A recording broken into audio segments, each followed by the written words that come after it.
Hey there, welcome to this episode of the Affluent Entrepreneur Show. This is the beginning of a special series. Often I get asked, what do you do in your 20s, your 30s, 40s, 50s, 60s? What do we do? Depending on your stage or age in life. And the reality is that you can't figure out your wealth journey, the things you should be doing with your money if you don't look at it from the context and the construct of where you are in your life, how much time you have left, and those kinds of things. So I decided to create a special series called Wealth by the Decade. And so I'm going to walk you through some of the key elements that you need to consider as you start to look at your wealth, depending on where you are in your life. Now, before you go jumping ahead and saying, well, I'm not in my 20s, or I'm not in my 30s, or I'm not in my 40s, and skipping those parts of the series, there's some valuable elements that build on each other going through the whole series. So I'm going to invite you to go through the absolute whole series, no matter what your age is, no matter what decade you're in. It can also help that maybe you have children or grandchildren that need to hear some of this stuff. So I want you to go through all of it and take the notes. I'm going to walk you through a couple of things. Each decade, we're going to talk about the theme of that decade. We're going to talk about the focus for that decade. We're going to talk about the priority for that decade. We're going to talk tactically about what you need to do for that decade. And then we're going to talk about some cautions. What are the things you need to watch out for in each decade? This is going to be powerful. This is going to be incredible, I think, because it's one of the things that I get asked most often. But before we do that, I want to set up kind of the whole idea of wealth creation, at least the fundamentals, because no matter what your age or stage or whatever decade you're in, this applies. And so I want to talk about the wealth triad, the wealth drivers triad, and what are the stages, what I call the journey, the financial liberation journey, so you understand where you might be and what to do. So in order to do that, I'm going to actually jump to my iPad and walk through some of the things that I think we need to bring into bear. So here's the thing. When we start to look at this and we start to look at what drives wealth, because this is going to impact everything that you do, is that there are truly three wealth drivers that we can have that drive things. And so the first, and this is the thing that most people think that they need, and that is this. It is all about money. And I get it. We need to have money. We need to have income. We need to have money coming in to make that happen. But if you've watched me for any length of time, or if you've seen some of the work that I've done, it's not the money that's the sole contributor to building wealth. Look, we want wealth not because we want wealth. Now, some people may, but not me. I want wealth so it allows me to get behind the causes, to move my missions forward, to create a movement, to have the moments in my life and to control those moments. Maybe you're the same way. The reality is that the reason we want money is a result, it is not a purpose, is to fulfill a purpose. It could be to take care of our children, our grandchildren, to get behind a movement. It could simply be to sit back and say, I just want to control my life, whatever it is. There's something beyond the money. And so although money is a necessary ingredient to building wealth, it's not the only ingredient, because we can have lots of money coming in, and if we have lots of money going out, we're not building wealth. So that's the one ingredient, first ingredient. The second ingredient that we need to consider is time. And that is that, and I hear this all the time, people that are younger, they're in their 20s or 30s or even their 40s, and say, I got time. I got time. Or I hear people that are in their 50s and 60s and say, it's too late. I don't have time. Well, the fact of the matter is, time is what it is. It's a factor we can't control. We are at a certain age and stage in our life. Period. End of story. But, and I want you to hear this really clearly, it is never too early to start.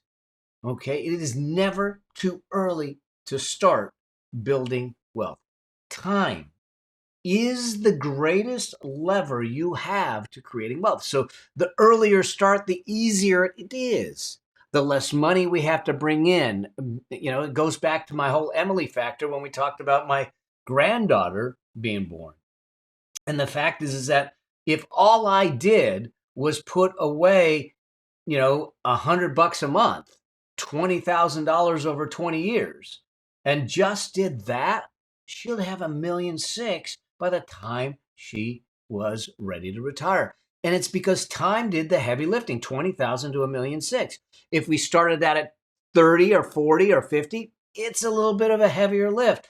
Time is the greatest lever when it comes to your wealth building. Now, that also means this. The best time to get into the investing game, the best time to get into the wealth creation game is now. If we didn't do it yesterday, then now. Because here's the thing. If we don't get into it now, then it's just going to shorten the runway and it's going to make it a bit more difficult as we get older. Now, it doesn't mean it's impossible, okay? It just means it's more difficult. So why do the heavy lifting? Let time do the heavy lifting for you. So money, time, and number 3, that nasty word, discipline.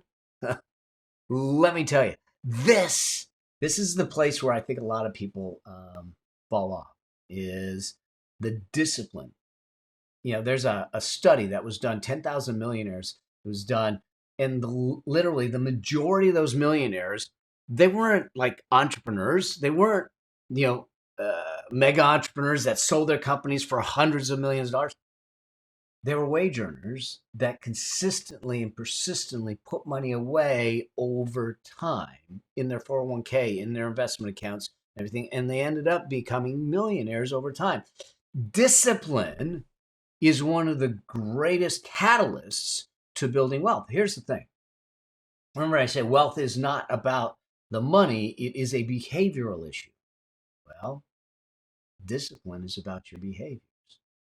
If we don't get in the game early, or if we don't get in the game now, whatever the age or stage you're at, and stay disciplined in the game of wealth creation, then what happens is you make money, you lose money. You make money, you build wealth. You lose wealth, you build wealth. But what happens is it's an up and down, and you don't necessarily get ahead. So when you have the 3 key ingredients of money, time, and discipline, things shift for you. Now let's look at what happens when you have these things in place. Because if we truly have money and time, what it gives us is leverage. It gives us leverage. The time does the heavy lifting. Now I don't have to feel the burden of putting so much away. Time will do it. I'm going to give you some numbers as we go through each of the decades here. Okay. Now, when we have money and discipline, in other words, the discipline of our spending, the discipline of our earnings, and the discipline of our investing. We have money coming in, we have money going out, and we have money staying home, hopefully. And it's the money that's staying home, what we do with that starts to create the wealth, building the money machine that's going to give you the freedom, the wealth machine that gives you the freedom to choose, to have the option to work because you want to, not because you need to be able to decide whether you're going to take a project on or not, to decide that you're going to take a month off, like my son and his wife are doing, and going to Portugal. We're going to join them, so those kinds of things. And what that means is that when you manage your income, your inflows and your outflows effectively, and what's staying at home, you're creating margin in your life, but you're doing it from a financial standpoint also. And so this starts to really drive things. Now, when you have discipline and time, what happens is you start to create habits, and those habits give you consistency. And this, my friends, this is the key. These are the three wealth drivers. When we start to understand how to manage all of these, and time is always going to be defined as now. It's never too early. It's never too late. It's now. Okay. So hopefully this makes sense to you. Now, there are stages to go through. And I've had so many people that say, what's my financial freedom number? Okay. What's my FI number, my fire number, all that stuff. And sometimes those numbers can get really large, which means that they feel so far away. And so you're in many cases sitting back saying, I don't think I never get there. But I want to bring something to you. I want to give you kind of the four stages, the four steps you have to go through. Because let's face it, whether you're in debt or whether you have hundreds of thousands of dollars or millions of dollars, if we need to get to $1,000, we pass through $100. If we need to get to 10,000, we pass through $100, then that $1,000, then $5,000, and we get to 10,000. If we need to get to 1,000,000, we have to pass through the 100, the 1,000, the 10,000, the 100,000, the 500,000 to get there. Realize that it's a journey. It's not a destination, and there are milestones in this journey that I call the financial liberation journey. And I think that when you start to understand that all I'm trying to do is get to the next milestone, then I'll worry about the next milestone and then the next. When we turn around and say, I got to get to 5 million, if that's the number, it feels lofty and unreachable and impossible. And so too often we stop. But what we need to do is put little milestones that say, oh, I'm on track. I'm doing well. And then before you know it, your discipline, your money, and your time get you to the 5 million. And you go, gosh, how did I get here? Well, you got there by moving through the 4 stages of the financial liberation journey. So let's look at it. Because here's the thing. When we talk about the financial liberation journey, and this is financial liberation. This is the journey, the path. And so here's the thing. We have to move through each of the stages. And you might find yourself in one of these stages, and none of them are good, bad, or indifferent. It just allows you to understand where you are, what your focus is, and what to do next. And so hopefully that this will start to make sense to you and give you some ways to look at it. The very first stage that we have to pass through, that $100, if you will, is what I call financial stability. And what is financial stability? Financial stability is when you have enough assets generating enough income that it actually covers your necessities. And I mean necessities. That means the roof over your head, the food that you're eating, your medical, your transportation, your shelter, your clothing, the necessities, the bottom rung of Maslow's hierarchy of needs. Once we have that, that's the stability. Those are the things that we need to take care of. Now all of a sudden you say, I'm stable. My necessities, my survival is covered. Okay? And if we have our survival covered, it gives a level of peace of mind. We know that we're okay. Now, it may not be the lifestyle we want. It may not be the lifestyle we have currently, but at least we're not on the street. At least we're not in debt. At least we're not struggling to just survive. So we need to get to that stability line first. And so if you're in debt or you're struggling, you're living check to check, there's some things that we need to do to get some things dialed in. We'll talk about those decade by decade. And then, because then once we get to the stability stage, we can move to the next stage. And that next stage is what I call financial security. And financial security, if financial stability is your necessities, financial security is your current expenses, your current lifestyle expenses, if you will.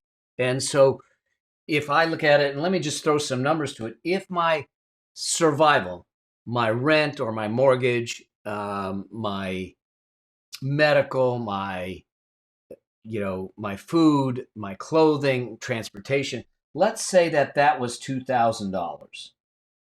Okay, so I would need to generate enough income, $2,000. If I did that, then I am at the financial stability line. But that's just the necessities. What about things like Netflix and mani-pedis and other luxuries and and the gym membership and all those things? Those are lifestyle expenses. Those are lifestyle expenses. They're not necessary. Now, I get it. You might say to me, Mel, it's necessary. I get it. All right. But the reality is they're not. But those are lifestyle expenses. This is where we have to get to for financial security, where we can support our current lifestyle. Hopefully this makes sense. So our current lifestyle is then supported. Now we have financial security because now we sit back and say, I can keep living this lifestyle without having to worry.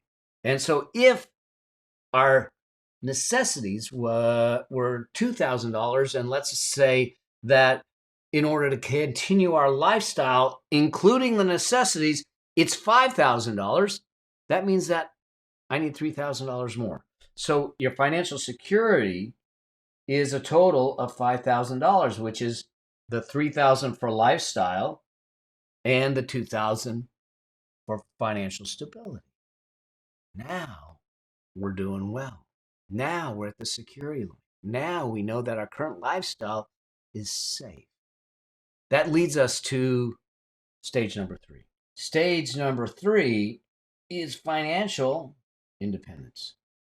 So stage number 3, financial independence, is where we have enough income being generated to replace 100% of the income that we currently have. So let's keep with the numbers.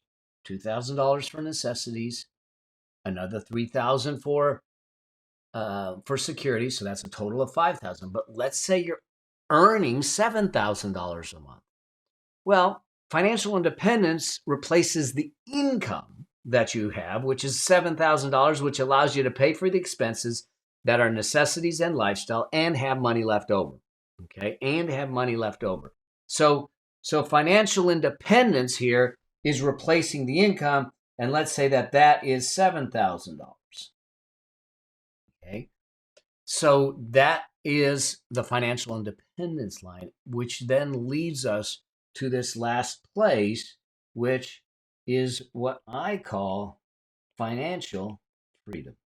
The financial freedom is when we have the opportunity and the ability to fund our, what we call an affluence vision. When I work with people in the affluence blueprint or with my one-on-one clients, we create the vision for their life, the ultimate vision. So this is the lofty goals that allow you to do the things you want to do, get behind the missions, the movements, and do things without concern. This is the big kahuna, the big number that you're looking for. So it supports everything. So you're completely free. You can live life on your terms the way you want. Okay. That number could be anything, but we have to figure it out. Too often we don't know what our target is, so we just keep running. I did that. And so the idea here is this, is that to understand that this is a journey that requires you to go through stages, and it's not just you jump up to financial freedom. So when we do this and when we look at the stages and the decades of our life, we start to look at it through these eyes to understand that I'm going to be, whether I'm at the stability stage or security stage or independence stage or freedom stage, we're at different stages. Totally fine. The fact that you know what stage you're at allows you to know what the next milestone is. So that's the financial liberation journey. And I think when you look at the 3 wealth drivers and the journey, now you understand some of the elements that come into play with building wealth. All right. So with that, let's jump to the decades. All right, here we go. This one's the 60s, what I call the sticky 60s. Here we go. This one's special to me because it's the decade I'm in. Look out, world. Here's the way I look at this. The theme for this, the 60s, is freedom. Freedom. This is the time for us to be looking at how are we going to live even more freely than we already have. What are the things we're going to do to make sure that we can live fully in this new season of our life to make that happen? So in order to do that, there's going to be a couple of focuses, a couple of priorities, and some tactics that I want you to put in place. Some of them are new, all right? But the focus is, here we go. Again, what's your why? Always starts with why. Remember, one of the core principles we talk about is this idea of why before how and how much. Well, in your 60s, as families are growing, grandchildren, maybe great-grandchildren, things are happening, all of a sudden, there's this family below you, these generations. The why changes. What is the why for you? And even if you don't have children, even if you don't have grandchildren, the why still changes.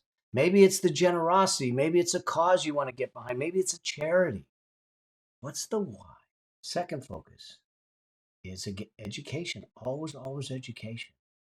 Keep on learning. This is your financial future. This is your financial legacy. So what are the podcasts, the shows, the books, the courses, the mentors, the coaches that you need to surround yourself with to keep you moving forward? I'm constantly learning. I'm constantly digging in. I love to grow. I love to learn. I'm learning new investment strategies right now, going through some stuff and working with a coach. Yeah, I got a coach in my 60s, and I've done well. Not that I need to do more, but I want to learn more. One, because it's going to help me bring some of that to you. Okay. And then the other two focuses I think are unique to this decade. And that is reflecting and realizing, reflecting on the journey that you've been on. Because now you've had 6 decades of life to reflect on. It hasn't been all, roses. It hasn't been all great. You've had ups and downs. You've had challenges. You've had losses. You've had gains. You've had, births and deaths and friends and marriages and divorces around you. All kinds of things have happened. Reflect on it. What did you learn? Realize the gifts in it. Realize and appreciate. I've lost friends. I've gained friends. People have passed. I had my bout with cancer. I've had bad relationships. I've had good relationships that went bad. I have a wonderful marriage now. I've got one grandkid, another grandkid on the way. Great relationship with my son. Lost 1/3 of my net worth. Regained it. Traveled. Spoke. Continue to speak. And I only say this because it's important for us to appreciate the whole journey. I wouldn't give up any of it. The pain, the angst, the anger, the frustration, the beauty, the love, the compassion, the empathy, the caring, the service, the generosity, all of it. Because it gave me the life that I have. It made me who I am. And until we appreciate the journey that we've been on, the growth that we've had, the people we've cared about, maybe we don't realize the value of life the way we should. So I think this is a great time to start focusing on that and appreciating those things that maybe we took for granted over the years. And maybe we should be doing this in the other decades too. Okay. And then the last focus here is to define the new seasons. This is a time where you start to look at, what do I want to do? Now, in my case, I say, what do I want to do when I grow up? Because I'm never going to grow up. But what do you want to do in the new seasons? And, for me, this new season of life, which was, post-cancer in this decade, it's all about service. It's why I do what I do. It's why I do the show. It's why I do these episodes. It's why I do the teaching. It's why I do the coaching. It's why I do this, because I want to see people live fully. I want to see people live fully expressed. I want to see people that get a chance to live into their financial freedom, that they don't have The biggest stressor, one of the biggest stressors in life is money, that we take that away and give them the pathway to live fully, to know that people are taken care of, to have that richer lifestyle, that deeper impact, and that complete freedom, as we talk about in the Affluence Blueprint. As we teach a process to make that happen. What is it for you? Is it traveling? Is it charity? Define the new seasons of your life so they're lived intentionally. Okay. That leads me to then the priorities. Now, the priorities at this stage are avoid debt. Number one, this is not the time to burden yourself with debt. Okay. You don't want that albatross around your neck. Two, review your medical care options. At this point, all of a sudden, medical starts to get expensive, or you need to think about it because maybe you're not employed anymore, or you're going to move away from your business. What are your options to make sure that you have good care? Because this is the time where it starts to hit. This is the time where you start to have issues. I am going to get on a soapbox here a little bit because I think that this is also a time that we need to be proactive. I neglected my health because I thought I was taking care of myself. In other words, we moved 100 miles away down to the beach. So I didn't have any doctors, and I'm going to the gym, I'm eating right, I'm doing the things. And so I said, I don't feel bad, so I'm not going to worry about it. And so I didn't see a doctor for 7 years. What got me to see the doctor was the cancer. Now, had I seen a doctor or just checked and was proactive about my health and care and self-care and all that stuff, it may not have prevented the cancer, but it would have prevented the tumor from being a 7.5 centimeter tumor and putting me in such grave danger that I was. So in this stage, one of your priorities is a self-care plan, physiologically, physically, psychologically.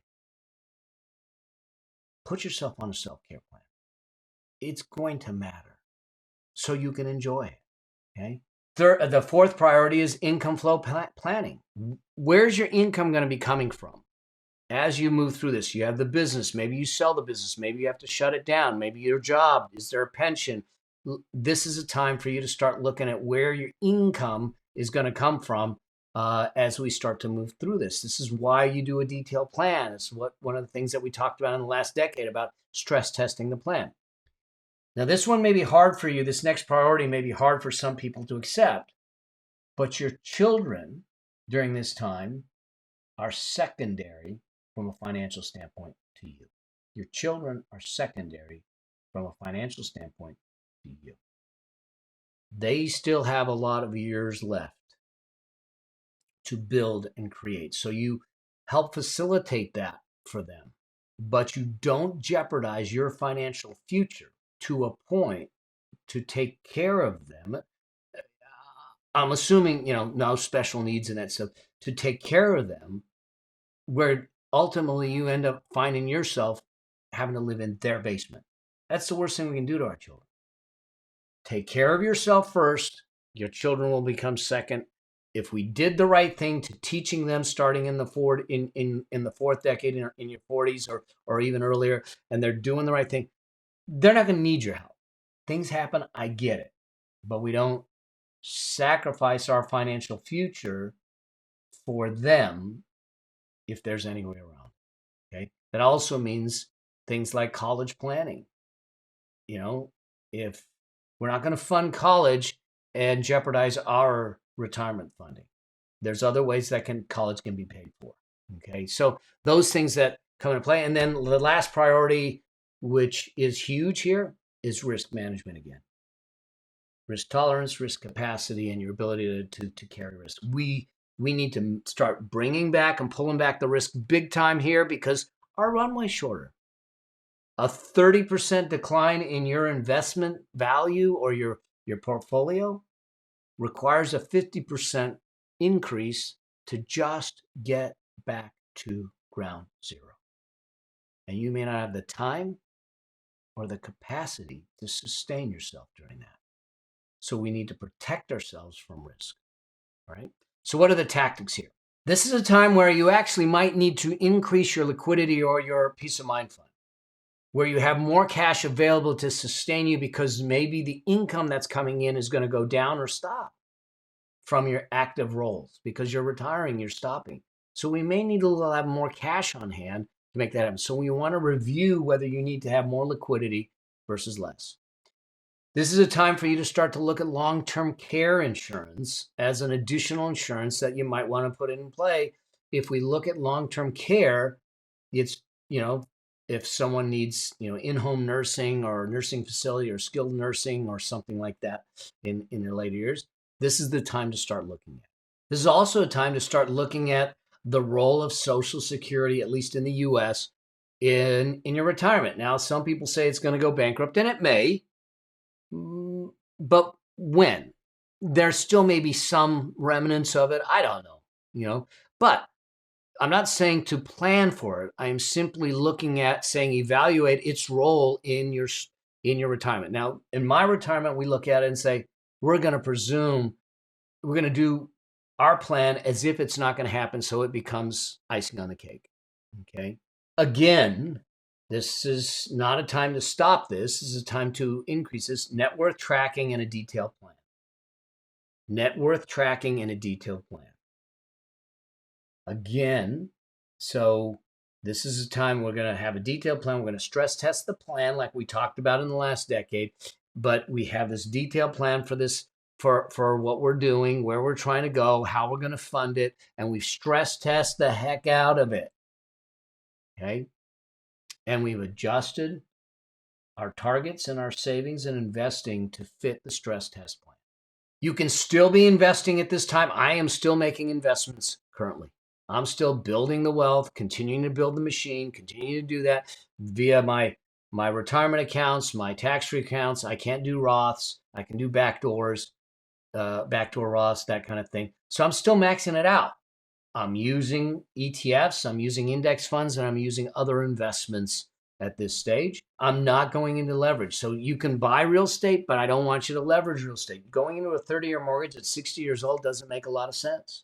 And each and every time I meet with my team, we are looking at the allocation of my assets, the location of my investing. In other words, tax-free, tax-deferred, or after tax. Where are they? Okay. And this is the time that I want to get myself completely debt-free. I want to have an aggressive debt payoff plan if I have debt, so we can see ourselves clear of the debt, so you don't have that burden on you that if anything happens, you have this big obligation that's got to get paid. And then lastly, again, look at your insurances. Remember, add to long-term care potentially is something you want to consider unless you're going to self-fund. Look at your estate documents. That's it in your 60s. Now, if you're behind, there's some things to do, and we'll talk about that in a second. But before we get there, let's talk about the cautions. So a couple of cautions when we're in our 60s, and that is one, too little liquidity for unplanned events. Health scares, health issues, other issues that might come up. And that's why I say increasing your peace of mind fund sometimes to have that liquidity. So one of the problems is that sometimes we don't have liquidity to take care of those events. We will typically want to increase liquidity in this decade. Allowing children, the next caution is allowing the children to stress your financial plan. If your financial plan is for you and you haven't considered the children coming back into the picture and say, hey, can I move back into your basement? And all of a sudden you're supporting them, that stresses your financial plan. Okay. I understand things happen. I understand there may be issues. I understand that. The key is that if it's not part of your financial plan, then we need to adjust, tweak, or do some things. The one thing that I can't tell you how to parent. I'm not going to even pretend to do that. But if they're not capable, that's one thing. But if they're capable, they need to participate in their own rescue. So helping them temporarily, fine. Let's have that contingency in there. But the hopes is that they're not moving in to your basement and you're not moving into their basement. Okay. And then caution number 3 is not planning for the psychological transition. It's a change. If you've been driven by your purpose of building your career, your business, and all of that stuff, when you make this shift, what does that look like? What's your driving force? What's the thing that fulfills you from the inside out? Remember, an affluent life is a meaningful life. Well, that's the joy from the inside. So preparing yourself psychologically for that transition is important. And so we don't just walk into retirement and say, okay.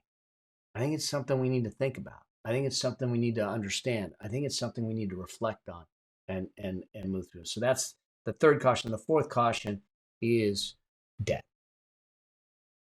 We don't take on new debt here. If at all, we just don't, because that will destroy you at this age. Okay, we want to be debt free in our 60s as we move into a fixed income situation or that type of thing. Now, I'm not. I mean, I'm going to continue to work. I'm not going anywhere. I love what I do because I want to serve and I want to do the things that I want to do. So even though I'm in this decade, at least for now, I ain't going anywhere.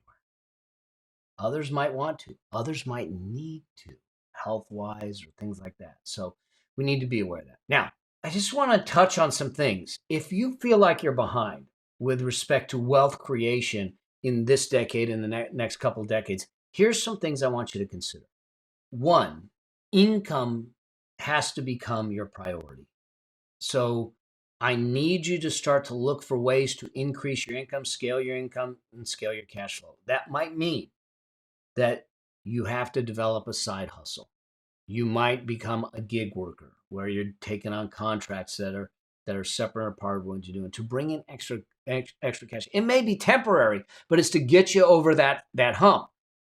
Or you might have to take on a second job. And I know none of this probably sounds great, except that if you're trying to do a side hustle that you're going to convert into a more permanent thing.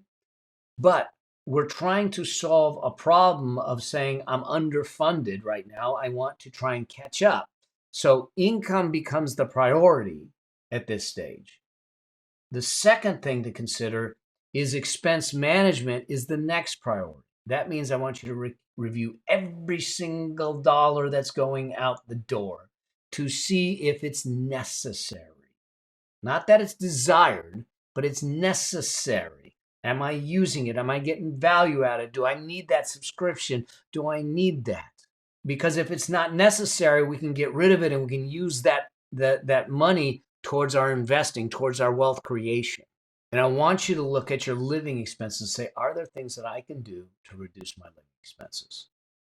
In other words, am I living in an expensive place that maybe if I move a couple blocks away, a couple miles away, I can reduce my living expenses? Do I have a car? Like I've got someone that they just actually went down to one vehicle because they weren't driving. They didn't need two vehicles. Saves them $800 a month. That money's going directly into investments. And if they need another car, they'll go buy another car. But point being is to start reducing your living expenses.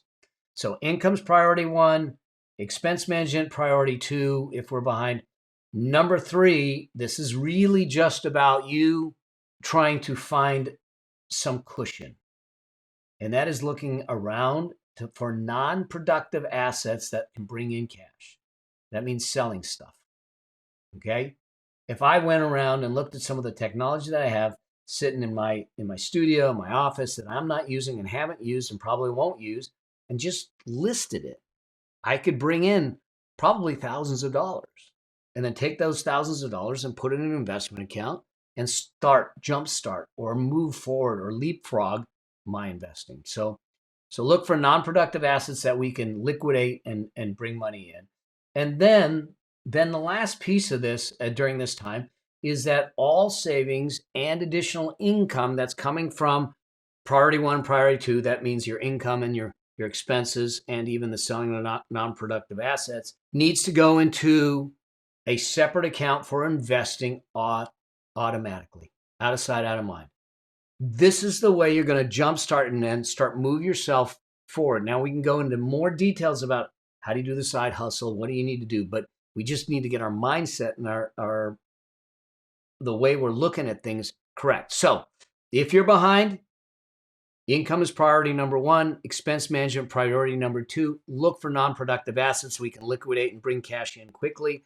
And number four is you making sure that all the savings from the expense cutting, the additional income coming in is automatically going into an investment account. This will go a long ways to helping you move forward and jump forward in your wealth creation and your money for retirement. So that's the 60s. I hope that you found this of value. I hope that this helps you. I hope that this gives you a map. I know during this series, I threw a lot at you in each of the decades. Go back, take the notes. If you have questions, hit me up. If you have challenges or things, hit me up. You're not on this journey alone. We're on this journey together. Financial freedom is your birthright. And remember, it's never too early. It's never too late. Now is the right time to start your wealth creation journey. I hope that this helps. I look forward to seeing you on the road. I look forward to seeing you soar. And as always, continue to live a life that outlives you. Cheers. Hey there, before you go, I've got something special for you as part of this series. Is that I've got a special training that is coming up and a special training that I've done, and I want to give you access to both of them completely free. The first is my Affluent Entrepreneur Live that is premiering. I do it once a year. Once a year, it's going to be live, a deep dive on the priorities, the processes, the principles that you need to build your wealth machine. The second is my 10 days of money momentum. Okay, that one is something that I filmed already. It is a product. It's a program that we sell, but I want to give you access to that for free. All you need to do is click the link, go to affluencelive.com, and you will get a chance to register for the upcoming live event and automatically get access to the free training. I look forward to seeing you, helping you build your wealth, but get your mind right, your tactics right, your strategy working, and build the financial machine that you need to find financial freedom. I look forward to seeing you in the training. Cheers.